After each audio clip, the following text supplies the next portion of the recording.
किसी गांव में एक बूढ़ा व्यक्ति अपने बेटे और बहू के साथ रहता था। परिवार सुखी संपन्न था। किसी तरह की कोई परेशानी नहीं थी। बूढ़ा बाप जो किसी समय एक अच्छा खासा नौजवान था, आज बुढ़ापे से हार गया था। चलते समय लड़खड़ाता था, लाठी की जरूरत पड़ने लगी। चेहरा झुर्रियों से भर चुका था, बस अपना जीवन किसी तरह व्यतीत कर रहा था। घर में एक चीज अच्छी थी कि शाम को खाना खाते समय पूरा परिवार एक साथ टेबल पर बैठकर खाना खाता था।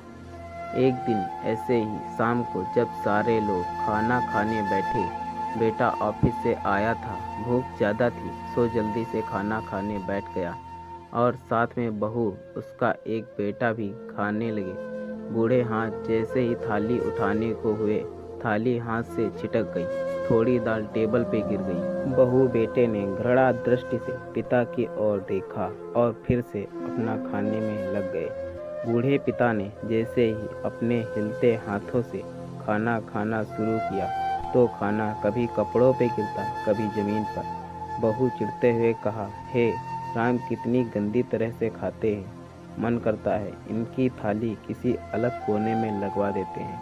बेटे ने भी ऐसे सिर हिलाया जैसे पत्नी की बात से सहमत हो। उनका बेटा यह सब मासूमियत से देख रहा था।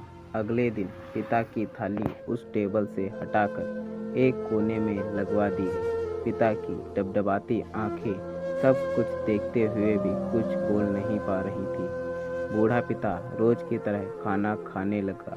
खाना कभी इधर गिरता, कभी उधर।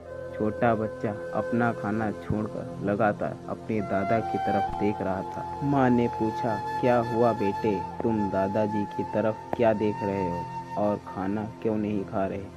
बच्चा बड़ी मासूमियत से बोला, माँ, मैं सीख रहा हूँ कि वृद्धों के साथ कैसा व्यवहार करना चाहिए। जब मैं बड़ा हो जाऊँगा और आप लोग बूढ़े हो जाओगे तो मैं भी आपको इसी तरह कोने में खाना खिलाया करूँगा।